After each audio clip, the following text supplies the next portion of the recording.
Avant de plonger dans cette histoire incroyable, pensez à vous abonner à la chaîne et à activer la cloche. Ici, chaque récit a quelque chose à dire, et vous ne voudrez pas en manquer un seul.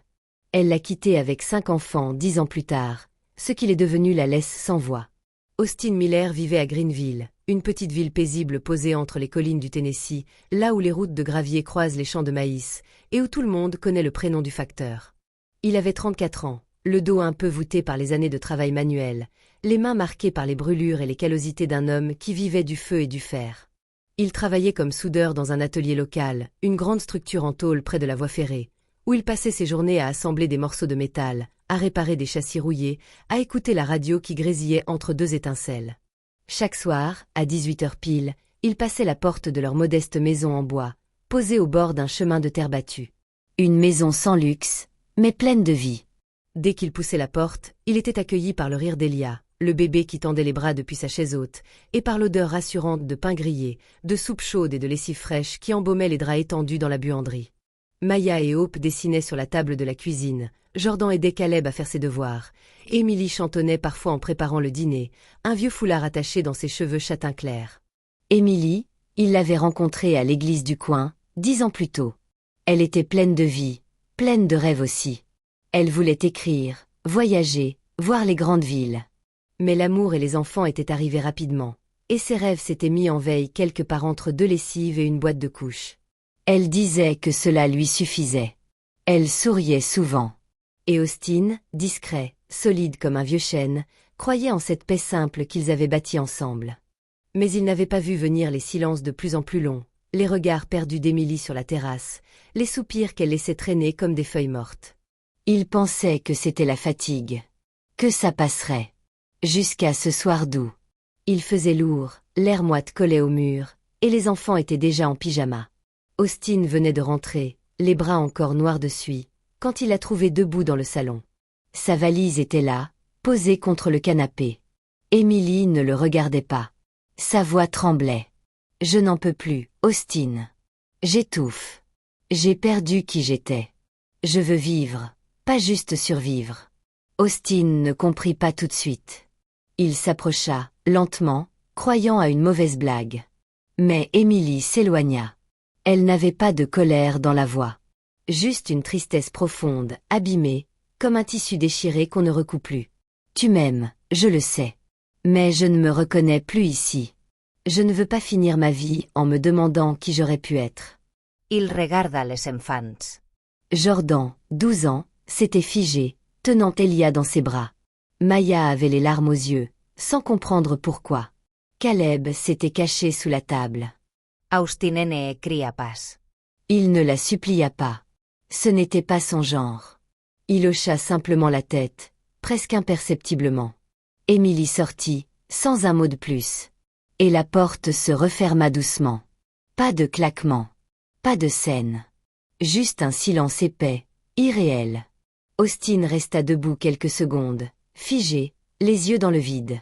Puis, sans un mot, il posa sa veste sur la chaise, entra dans la cuisine, mit l'eau à bouillir et sortit les assiettes. Il coupa le pain, servit la soupe, comme chaque soir. Il embrassa le front d'Elijah. Il dit à Jordan de finir ses devoirs. Mais cette nuit-là, il ne dormit pas. Il resta assis dans la cuisine, une tasse de café froid entre les mains, le regard perdu dans le vide. Dehors, les grillons chantaient, la lune brillait, indifférente. À l'intérieur, un homme venait de se faire briser le cœur, sans éclat, sans fracas. Seulement avec des mots et une valise. Et sans un cri, il comprit que sa vie venait de basculer. Les semaines suivantes furent un véritable cauchemar. Les journées d'Austin s'étaient transformées en un enchaînement sans fin de responsabilités, de fatigue et de silence lourd. De 5 heures du matin à minuit, il vivait pour survivre, mécaniquement, comme un soldat dans une guerre silencieuse. Il se levait avant l'aube pour préparer les petits déjeuners, habiller les enfants, essuyer les larmes et les disputes, nouer des lacets, vérifier les sacs d'école. Puis il fonçait à l'atelier, les yeux cernés, les membres douloureux, le cœur ailleurs. À l'usine, les flammes du chalumeau ne brûlaient pas plus fort que la solitude dans son torse. Ses collègues lui jetaient parfois un regard compatissant, mais personne ne trouvait vraiment les mots. Son patron, M. Jenkins, un homme à la moustache blanche et à la voix grave, l'avait convoqué une fois dans son bureau pour lui dire « Si t'as besoin de prendre quelques jours ». Mais Austin avait simplement hoché la tête. « Non. Si je m'arrête, tout s'écroule. » Il avait perdu 12 kilos en 2 mois. Ses jeans flottaient autour de sa taille. Ses yeux s'étaient creusés, et ses épaules, autrefois larges et solides, semblaient se refermer sur elles-mêmes. Il ne parlait plus que pour donner des instructions ou calmer une crise de larmes. À la maison, les enfants posaient des questions que lui-même n'osait affronter. Pourquoi maman est partie? Est-ce qu'elle va revenir? C'est parce qu'on n'était pas gentil? Austin répondait toujours la même chose. Non, ce n'est pas de votre faute. Jamais. Il refusa catégoriquement toute aide sociale. Une assistante du comté avait appelé, suggérant une aide alimentaire ou un suivi psychologique, mais il avait répondu d'une voix sèche. « Mes enfants ne vont pas grandir avec la honte d'avoir été abandonnés. Ils sauront qu'on a tenu bon. » La fierté, même écorchée, restait son dernier rempart. Pour faire de la place, il installa un vieux lit de camp dans le garage, là où il entreposait ses outils et les cartons de vêtements trop petits. C'était là qu'il dormait désormais, entre des bidons d'huile et des souvenirs qu'il n'avait pas le temps de trier. Il laissait les chambres aux enfants, s'assurant chaque soir que les draps étaient propres, que les veilleuses étaient allumées, et que les cauchemars ne prendraient pas toute la place. Le week-end, il bricolait des tondeuses, réparait des moteurs usés, vendait de vieux objets sur Internet. La nuit, quand les enfants dormaient, il livrait des journaux ou de la nourriture pour quelques dollars de plus. Il buvait du café tiède et mangeait ce qui restait dans les assiettes de ses enfants. Parfois rien. Il ne regardait plus son reflet dans la glace. Il s'oubliait lui-même. Il était une machine. Une forteresse qui tremblait, mais qui tenait debout. Et pourtant, parfois, la nuit, seul dans le garage, il s'asseyait sur le sol froid, le dos contre le mur, les yeux perdus dans le vide. Et il pensait à partir. À tout abandonner. Il se demandait si Émilie pensait encore à eux, à lui. Il se demandait s'il était en train d'échouer, malgré tous ses efforts. Il pensait à sa propre enfance, à son père silencieux et dur, et il priait pour ne pas devenir comme lui. Puis un soir, alors qu'il touchait le fond, Maya, 8 ans, entra doucement dans le garage. Elle tenait un papier froissé entre ses mains. « Papa, j'ai fait ça pour toi. » Elle lui tendit le dessin. Un bonhomme bâti comme un roc, avec une casquette, un grand marteau à la main. Et autour de lui, 5 petits visages rieurs. Dessous, en lettres maladroites. « Papa est notre super-héros. » Austin baissa les yeux, les mains tremblantes. Il ne put retenir les sanglots. Il s'effondra. Pas de Chris. Pas de colère. Juste des larmes chaudes, anciennes, qui coulaient enfin. Maya s'assit contre lui, silencieuse, la tête contre son bras. Et dans ce moment de fragilité extrême, quelque chose se reconstruisit. Il sentit la chaleur de sa fille, la vérité brute de ce dessin, et comprit que, malgré tout, il n'était pas seul. Qu'il était vu, aimé, qu'il comptait. Et il se releva. Pas juste physiquement. Il se releva intérieurement. Il reprit le contrôle, avec lenteur et détermination. Ce n'était plus seulement une question de survie. C'était une promesse. Une renaissance. Austin avait toujours eu une relation particulière avec le métal. Ce n'était pas simplement un matériau à souder, à plier ou à réparer, c'était pour lui une matière vivante, pleine de potentiel et de transformation. Depuis qu'il était enfant, il aimait toucher le froid acier, sentir la résistance des barres de fer, écouter la mélodie des étincelles qui jaillissaient sous le chalumeau. Mais ce qu'il aimait par-dessus tout, c'était le pouvoir de transformer ce métal brut en quelque chose de beau, de poétique, presque vivant. Alors, chaque nuit, après avoir vérifié que les enfants dormaient profondément dans leur chambre, Austin s'installait dans son petit atelier au fond du garage. Là, sous une lumière tamisée, il rassemblait les bouts de métal qu'il avait récupérés, des vieilles chaînes rouillées, des plaques tordues, des tuyaux abandonnés. Il les regardait, réfléchissait, et doucement, les assemblait. Peu à peu, prenaient forme ses créations. Des oiseaux en acier, avec des ailes déployées comme pour s'envoler, aux plumes découpées au laser, fines et fragiles, des arbres tordus, dont les branches semblaient danser sous le souffle du vent invisible, des silhouettes abstraites, des visages figés dans le métal froid, empreints de douleur et d'espoir. Ces sculptures étaient sa manière de respirer, de parler quand les mots manquaient, de crier quand le silence pesait trop lourd. Elle racontait son histoire, ses doutes, sa rage, sa renaissance. Un soir, alors qu'il posait la dernière touche sur une grande pièce représentant un aigle aux ailes déployées, Jordan, son fils aîné, entra dans le garage. Adolescent désormais, il commençait à s'intéresser à la photographie. Fasciné par le travail de son père, il sortit son téléphone, prit plusieurs clichés, jouant avec la lumière et les ombres. « Papa, regarde ça », dit-il en montrant l'écran. Austin sourit, fatigué mais fier.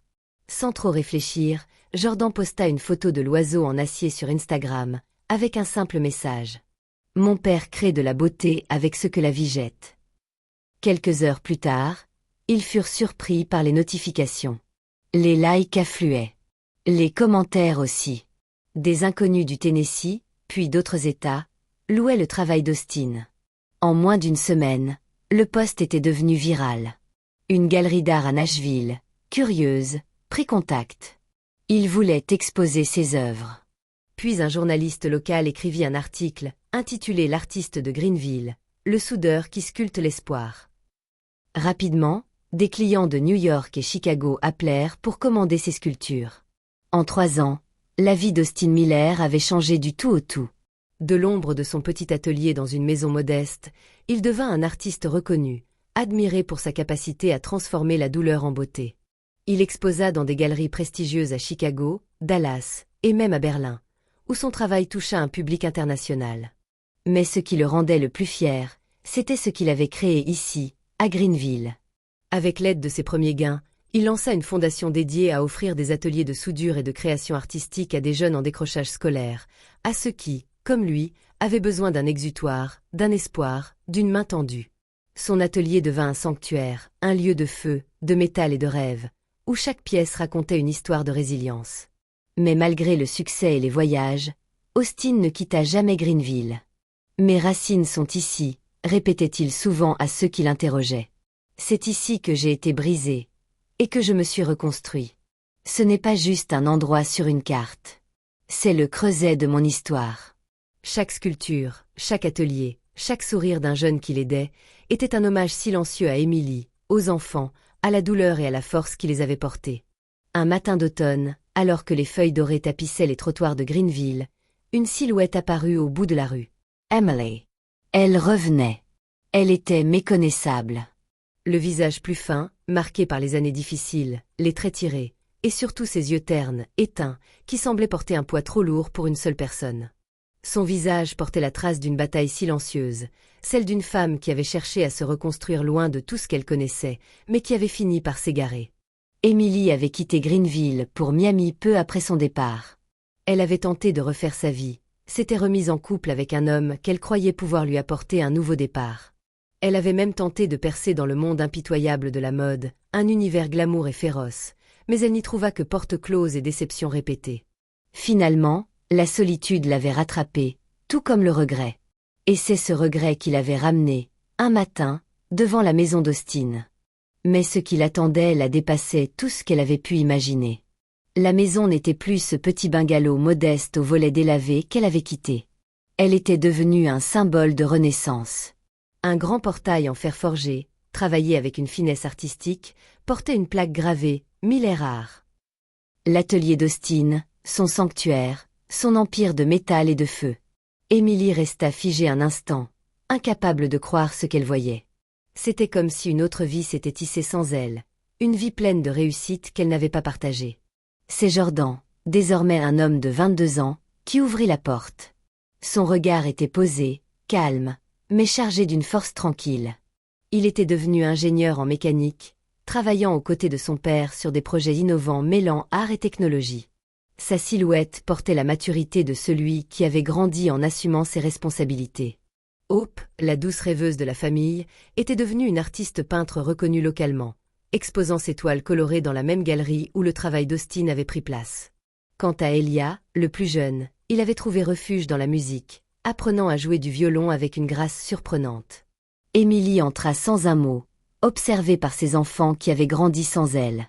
Leur curiosité se mêlait à une certaine distance respectueuse. Ils ne la haïssaient pas, mais ils ne la connaissaient plus. Ces années d'absence avaient creusé un fossé invisible. Austin, debout près de la cheminée, la salua poliment, sans rancune, mais sans la chaleur qu'elle avait jadis connue.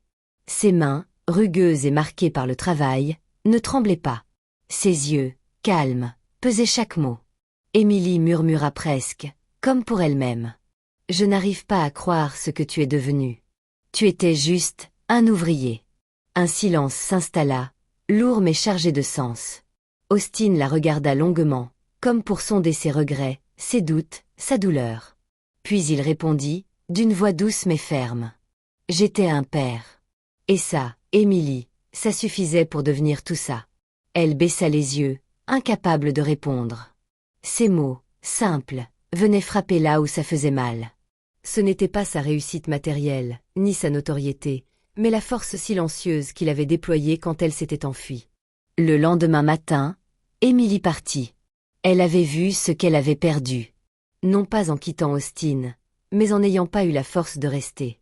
La force d'affronter les tempêtes, de se battre pour leur famille, pour ces 5 enfants qu'elle avait abandonnés. Austin, Louis, continua de avancer. Pas pour prouver quoi que ce soit à qui que ce soit, mais parce qu'il avait appris une vérité profonde. Parfois, les épreuves n'écrasent pas les hommes. Elles ne les brisent pas. Elles les forgent. Et dans le feu de cette forge, Austin Miller avait trouvé sa vraie nature.